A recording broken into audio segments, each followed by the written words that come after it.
Welcome back to our channel, your premier destination for the deepest dives into the dramatic world of Genoa City. Today is a beautiful day to unpack the explosive psychological warfare, heartbreaking sacrifices, and lingering mysteries currently defining the lives of our favorite characters.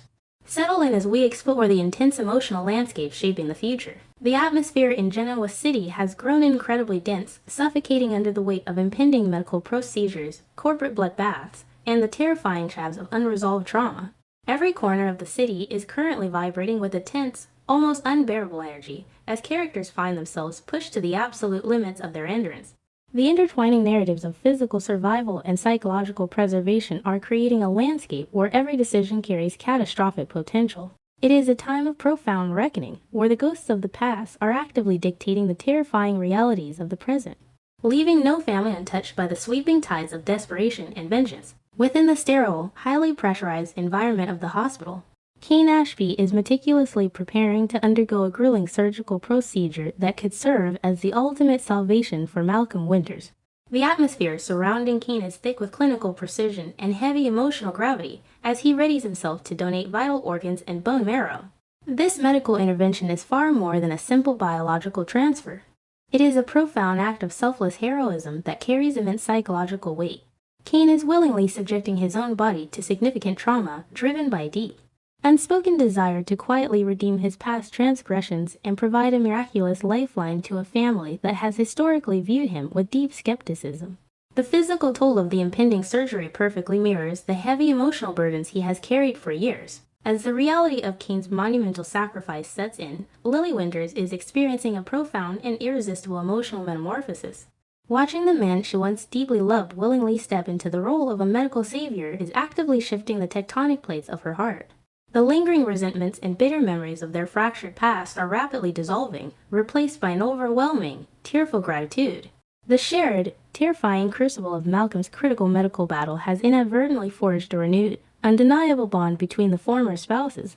Lily is seeing Kane through an entirely new lens, recognizing a quiet, steadfast heroism that is pulling her back toward him with a magnetic force that neither of them can easily ignore or deny. In stark, tragic contrast to Lily's emotional healing, Devon Winters is rapidly descending into a dark, suffocating abyss of toxic paranoia. He is entirely psychologically incapable of accepting Kane's heroic narrative, driven instead by deep-seated traumas and a blinding, unhinged resentment. To Devon's fractured mind, Kane's selfless sacrifice is nothing more than a highly manipulative Trojan horse designed to exploit Lily's emotional vulnerability. This relentless paranoia is consuming Devon from the inside out, transforming his genuine concern for Malcolm into a vindictive crusade to unearth some hidden, malicious motive.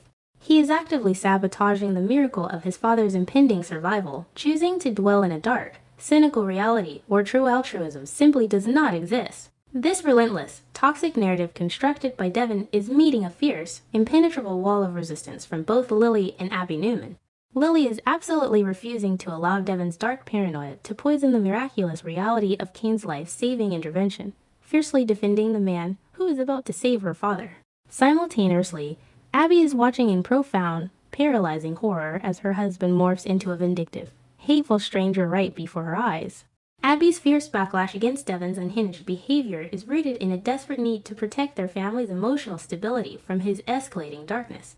The unified front presented by Lily and Abby highlights the tragic isolation Devon is creating for himself, setting the stage for catastrophic familial fractures that may never truly heal. Far removed from the clinical tension of the hospital, the towering glass and steel of Newman Enterprises serves as the battleground for a ruthless, high-stakes corporate war. Victor Newman and Phyllis Summers are currently locked in a terrifying death match over the control of the sprawling conglomerate. The history of their bitter, decades-long rivalry is culminating in a standoff of epic proportions, fueled by Victor's deployment of highly sophisticated, AI-driven blackmail. The sheer, terrifying weight of Victor's fabricated evidence is designed to completely obliterate Phyllis's defenses, creating an atmosphere of cutthroat corporate warfare where ethical boundaries have been entirely eradicated in the pursuit of absolute dominance. Phyllis finds herself trapped in a suffocating, terrifying predicament, with the very real threat of federal prison hanging ominously over her head. The internal psychological war she is currently waging is incredibly intense, pitting her legendary, stubborn pride against a primal, undeniable survival instinct. The central question remains whether these two towering egos can possibly reach a negotiated settlement, or if their mutual hatred will drive them to completely destroy one another. Phyllis must desperately calculate if retaining her stolen corporate empire is truly worth sacrificing her freedom and her relationship with her children, while Victor relentlessly tightens the noose, utterly devoid of mercy and fully prepared to orchestrate her absolute downfall. Meanwhile, the psychological ruins of the Las Vegas explosion continue to cast a dark, suffocating shadow over the returning residents of Genoa City. Chelsea Lawson, Adam Newman, and the rest of the survivors are deeply haunted by the glaring, terrifying absence of Matt Clark's corpse. The mystery surrounding Matt's supposed demise is a lingering nightmare that refuses to dissipate, leaving them trapped in a state of hypervigilant dread.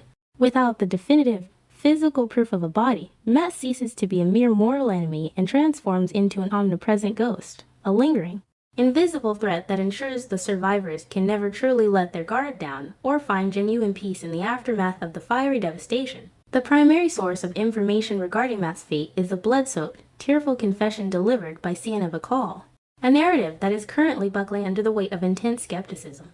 Sienna's agonizing claim that she murdered Matt to prevent the detonation is being met with a piercing, analytical doubt, particularly from Sharon Newman. Sharon's finely tuned survival instincts, honed by years of enduring Matt's sadistic abuse, are screaming that there are terrifying, glaring discrepancies in Sienna's story.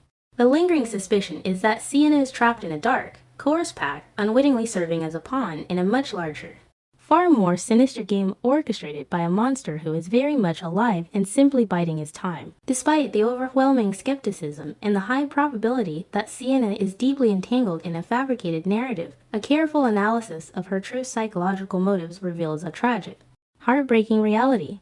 It is highly unlikely that Sienna is maliciously attempting to set a trap for the Newman family. Rather, her actions appear rooted in a desperate, misguided desire to protect Noah and his loved ones. She is likely a victim of her own profound trauma, genuinely believing that her massive deception is the only viable method to shield the family from further devastation. Her role as a supposed savior is tainted by the terrifying ambiguity of her actions, making her a tragic figure caught between her genuine love for Noah and the monstrous manipulations of Matt Clark. The emotional devastation extends deeply into the Newman ranch, where Nikki Newman is currently drowning in a profound, soul-crushing maternal agony. The terrifying realization that her beloved son, Nick, has fallen prey to the family's darkest, most destructive legacy is tearing her apart. The genetic curse of addiction has violently manifested in Nick, leading to a horrifying dependency on cocaine and lethal fentanyl. Nikki is experiencing the visceral, paralyzing pain of watching her golden boy succumb to the exact same demons that have haunted her own life, creating an atmosphere of overwhelming guilt and desperate helplessness as she witnesses his terrifying physical and psychological deterioration. In her desperate, frantic search for a lifeline, Nikki is making the highly controversial and emotionally fraught decision to turn to Jack Abbott for intervention. The shared, deeply intimate history of substance abuse that binds Nikki and Jack makes him the most uniquely qualified, albeit incredibly dangerous, candidate to break through Nick's impenetrable walls of denial. However, this desperate alliance is guaranteed to ignite an explosive, uncontainable fury within Victor Newman. Victor's deep-seated hatred and historical rivalry with Jack will inevitably cause him to view this intervention as an unforgivable intrusion, further complicating the already volatile family dynamics and threatening to tear the Newman patriarch and matriarch apart during their son's darkest hour. At the center of this familial storm is Nick Newman himself, currently trapped in a terrifying psychological and physical purgatory. The ravages of his recent overdose and the agonizing grip of chemical dependency have left him a fractured shell of his former self. Despite the frantic, tearful pleas of his entire family urging him to enter a dedicated rehabilitation facility, Nick remains stubbornly anchored by trauma-induced paranoia. He absolutely and vehemently refuses to leave Genoa City or seek professional treatment until he receives definitive, undeniable proof that the monster, Matt Clark, has been permanently eradicated from the earth, tying his physical recovery directly to the resolution of a terrifying, lingering mystery. Observing this relentless cycle of trauma and chemical dependency evokes a profound, almost overwhelming sense of personal sorrow and deep psychological reflection. It is genuinely heartbreaking to witness characters of such immense strength and historical resilience be so thoroughly dismantled by their own biology and the inescapable ghosts of their past. The depiction of Nick's descent into fentanyl and cocaine addiction is a stark, terrifying reminder of the indiscriminate, destructive power of substance abuse, demonstrating how easily the strongest familial bonds can be stretched to their absolute breaking points. It forces a deeply uncomfortable realization that sometimes, even the most profound, unconditional love is tragically insufficient to pull someone back from the suffocating darkness of their own internal demons, leaving a lingering ache for the innocence and stability that has been irrevocably lost. As the various factions within Genoa City brace for the impending fallout, the intertwining threads of survival and destruction are pulling tighter with every passing second.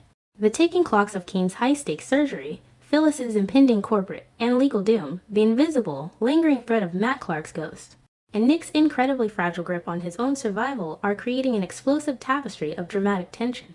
The residents are standing on the precipice of monumental shifts that will forever alter the landscape of their lives, leaving us desperately anticipating the next devastating revelation and the inevitable collisions that will define the future of these deeply flawed, endlessly captivating characters.